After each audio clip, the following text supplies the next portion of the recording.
मोर मरन राउर अजस नृप समझिए मन माहे।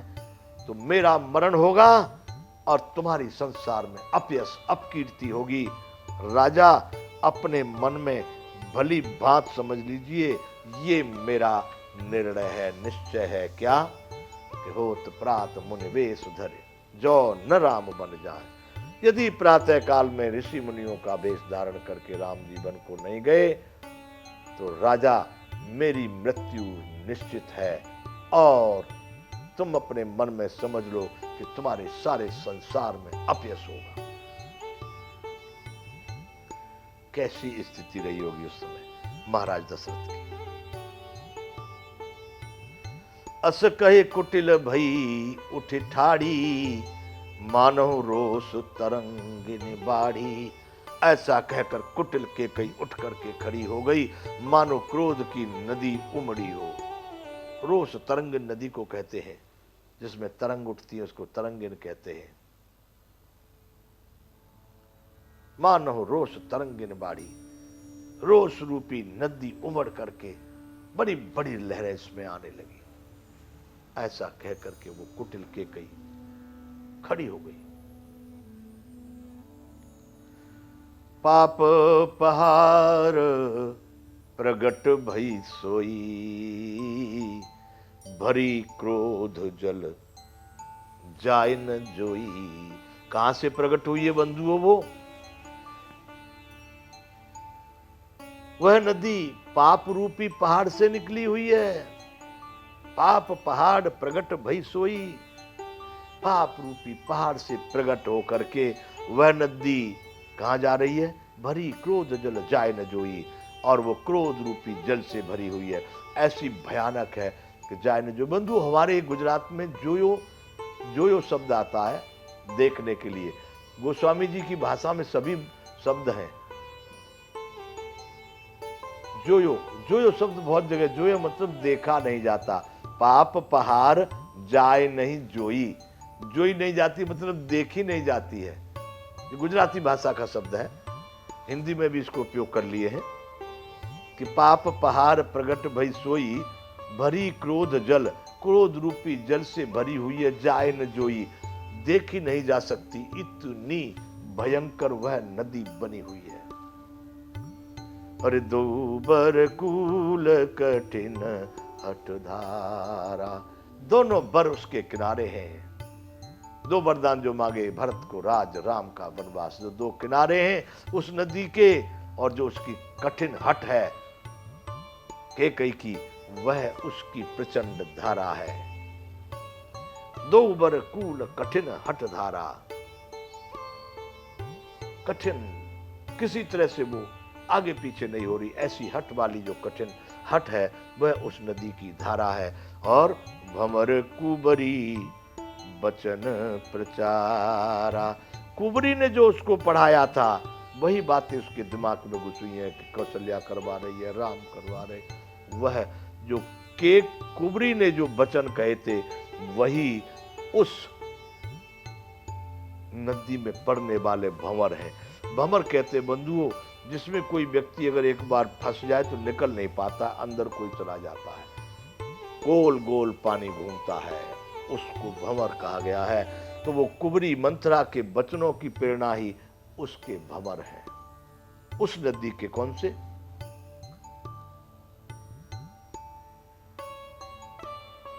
असकय कुटिल भई उठाड़ी मानो रोष तरंगिन बाड़ी, पाप प्रघाप पहाड़ प्रगट भई सोई भरी क्रोध जल जाय न जोई।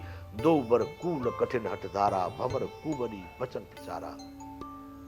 और कैसे चल रही है वो नदी, किस गति से जा रही है, किस दिशा में जा रही है कि ढाहत भूप रूप तरुमूला, भूप रूपी अनेक वृक्षों को जड़ में से समाप्त करते हुए चली विपत्ति वारिध अनुकूला। वह राजा दशरथ रूपी वृक्षों को जल में से ढाती हुई विपत्ति रूपी समुद्र की ओर जोर शोर से चली जा रही है। दशरथ रूपी धाहत भूप रूप तरुमूला, दशरथ रूपी वृक्षों को जड़ में से समाप्त करते हुए, गिराते हुए वह नदी विपत्ति रूपी समुद्र की ओर दौड़ी चली जा रही है। अब लखी नरेश बात फूर साची। अब महाराज दशरथ समझ गए कि यह बात बिल्कुल सत्य है। क्या बात सत्य है? कि तिय मिस मीचो शीश पर नाची। महाराज दशरथ अब समझ गए कि यह बात बिल्कुल सही है कि अब स्त्री पत्नी के रूप से मेरी मृत्यु मेरे शीश पर नाच रही है। समझ गए राजा दशरथ, स्त्री के बहाने मेरी मृत्यु आ गई, मेरे सिर पर तिय मिस मीचो शीश पर नाची। स्त्री के बहाने मृत्यु मेरे सिर पर नाच रही है। ऐसा महाराज दशरथ अपने मन में समझ लिए। कभी हमारे शास्त्रों में पत्नियों के पैर नहीं पकड़ते बंधुओं।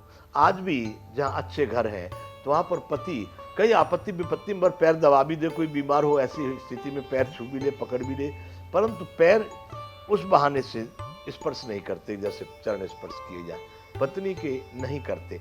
अच्छी पत्नी है तो दूर से भूल में भी लग भी जाए तो बड़ा अपने को पाप मान लेती है। परंतु आज राजा दशरथ कैसे भी ये अभी भी ये बला टल जाए, अंतिम प्रयास फिर करते हैं। समझ गए कि स्त्री के रूप से मृत्यु मेरे सिर पर नाच रही है। फिर भी गहे पद विनय कीन बैठारी, पांव पकड़ लिए केकई के और फिर विनती की, बैठारी थोड़ी देर 2 मिनट बैठ जा, मेरी थोड़ी प्रार्थना सुन ले। गहे पद विनय कीन बैठारी, थोड़ी देर बैठ जा। जन दिन कल कुल होसी कुठारी, बैठ जा। बिठाकर विनती किए, तू सूर्य कुल रूपी वृक्ष के लिए कुल्हाड़ी मत बन के कही। ये सूर्य कुल रूपी वृक्ष कट जाएगा, जड़ में से उखड़ जाएगा, तू इसके लिए कुल्हाड़ी मत बने। अगर मारना ही चाहती है मुझको तो मांगू माथ अब ही दहूं तो ही, कह दे अपना सिर दे दो, अभी दे दूंगा, क्षण भर का समय ले लूंगा, मांग ले। पर राम विरह जन मारस मोही, मुझे राम के वियोग में मत मार। राम के बिना मैं नहीं जी सकूंगा के कही। राम, अरे उनको देखे बगैर मेरा जीवन नहीं होता है। मांगू माथ अब ही दऊं तो ही, मांग ले मेरा सिर, पर राम के वियोग में मुझे मत मार। के कई अंतिम बातें तुझको कह रहा हूं, राखो राम कहूं जेहि तेहि भांति, नाहि तो जरहि जन्म भर छाती। ये दशरथ की बात के कई को पूरे जीवन काम में आई है। जिस प्रकार से भी कैसे भी करके राम को रख ले के कई, नहीं जब तक तू जिएगी तब तक तेरी छाती जलेगी, अर्थात इतना कष्ट भोगेगी इस बात को लेकर के तू कभी सुख से नहीं सो पाएगी। यहां दशरथ ने कहा है, राख राम को जेहते भांति, ना है तो जरहि जन्म भर छाती, नहीं तो तेरी छाती जन्म भर तक जलेगी। बंधुओं, ये अयोध्या कांड का 34वां दोहा। नहीं कुछ बोल रही, नहीं उत्तर दे रही, क्रोध में खड़ी है। देखी व्याधि असाध नृप परेउ धरन धुनिमात, कहत परम आरत बचन राम राम रघुनाथ।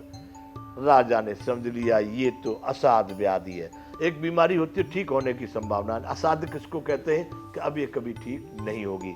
तो देखी व्याधि असाध नृप, राजा ने समझ लिया कि ये तो अब असाध्य रोग है, ये ठीक होने वाला नहीं है। परेउ धरन धुनिमात, राजा जमीन पर गिर पड़े, पृथ्वी पर अपने माथे को धुनते हुए बेहोश हो जाते, मूर्छा आ गई है।